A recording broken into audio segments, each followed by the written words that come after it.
अधूरी सर्जरी शहर के बाहरी इलाके में एक पुराना अस्पताल था, मोहन जनरल हॉस्पिटल। अब वह अस्पताल बंद हो चुका था, लेकिन आसपास के लोगों का मानना था कि वहां आज भी रात को अजीब अजीब आवाजें आती हैं।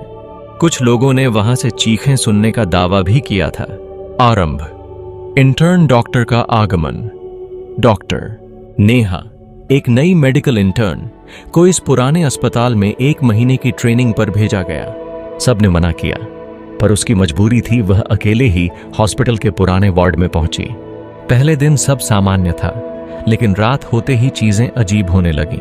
ऑपरेशन थिएटर से किसी के बात करने की आवाजें आती थीं, जबकि वह लॉक था। कभी कभी बिजली चली जाती और आते ही ईसीजी मशीन अपने आप चालू हो जाती। राज खुलता है। अधूरी सर्जरी तीसरे दिन नेहा को हॉस्पिटल की पुरानी फाइलों में एक केस मिला। मोहित वर्मा नाम का एक लड़का, जिसकी सर्जरी के दौरान मौत हो गई थी, लेकिन रिपोर्ट अधूरी थी। उसमें डॉक्टर का नाम नहीं था, न ही मौत का सही कारण। नेहा ने पूछताछ की तो स्टाफ में कोई भी इस केस पर बात करने को तैयार नहीं था। एक नर्स ने डरते हुए कहा, उस दिन ओटी में जो हुआ वह इंसान नहीं समझ सकता। मोहित की आत्मा आज भी सर्जरी पूरी करवाना चाहती है। भयानक अनुभव। ऑपरेशन थिएटर में रात नेहा ने ठान लिया कि वह सब सच जानकर रहेगी। एक रात वह छुपकर ओटी में गई। आधी रात को अचानक दरवाजा अपने आप बंद हो गया। लाइट बंद, दरवाजा लॉक, और तभी एक ठंडी हवा चली। नेहा ने देखा, सामने ऑपरेशन टेबल पर कोई लेटा हुआ था।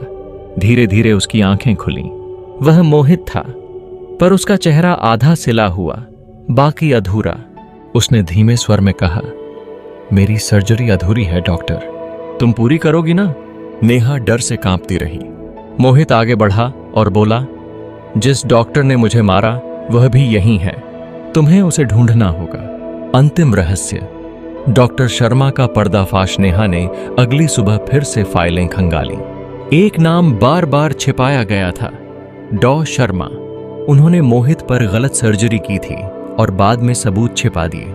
जब नेहा ने डॉ शर्मा को सामना करने की कोशिश की तो उन्होंने सच स्वीकार किया, लेकिन जैसे ही उन्होंने कहा मैंने वो सब किया, लेकिन मजबूरी थी, तभी अस्पताल की दीवारें हिलने लगीं। ओटी से चीखने की आवाज आई और डॉ शर्मा की मौत उसी टेबल पर हो गई जहां मोहित मरा था। अंत। आत्मा को मुक्ति। उस रात के बाद मोहित की आत्मा फिर कभी नहीं दिखी। नेहा ने रिपोर्ट पूरी की और हॉस्पिटल को हमेशा के लिए सील कर दिया गया। लेकिन आज भी अगर कोई उस बंद हॉस्पिटल के पास से रात को गुजरे तो कभी कभी एक आवाज सुनाई देती है, डॉक्टर मेरी सर्जरी पूरी करो। शवगृह की वापसी। कुछ दिनों बाद नई जगह, पुरानी छाया। डॉक्टर नेहा अब शहर के सबसे बड़े अस्पताल शर्मा हॉस्पिटल में पोस्टिंग पा चुकी थी। सब कुछ सामान्य लग रहा था, लेकिन वो हादसा उसे रातों को जगाए रखता। एक रात हॉस्पिटल के पुराने शवगृह मुर्दा घर से अजीब सी गंध आने लगी। एक नर्स ने बताया कि वहां एक अनजान लाश लाई गई थी, बिना पहचान, बिना फाइल। जब नेहा ने उसे देखा तो वह चौंक गई। चेहरा अजीब तरह से सिला हुआ था, एकदम मोहित जैसा। उसी लाश के साथ एक के पुराने कागज मिले थे। उसमें लिखा था, यह सिर्फ एक आत्मा की मुक्ति नहीं थी, वो एक चेन थी। अधूरी सर्जरी सिर्फ शुरुआत थी। हर बार कोई डॉक्टर मरेगा जब तक आखिरी पाप छिपा है। डॉक्टर नेहा को समझ में नहीं आ रहा था कि कौन अगला निशाना है, और तभी अस्पताल के सीनियर सर्जन डॉक्टर बत्रा की लाश ऑपरेशन थिएटर में मिली। चेहरे पर वही सिलाई, आंखें खुली हुई। नेहा को अब समझ आ चुका था, ये भूत प्रेत नहीं, बल्कि इंसानों द्वारा छिपाए गए पापों का नतीजा है। हर डॉक्टर जिसने मोहित के केस को छिपाया था अब मरने वाला था। नेहा खुद को सुरक्षित मानती थी, लेकिन तभी उसे एहसास हुआ कि उसने भी एक बार रिपोर्ट में बदलाव किया था। मोहित की रिपोर्ट को सामने लाने से पहले उसने डॉ शर्मा का नाम देर से लिखा। क्या वही उसकी भूल थी?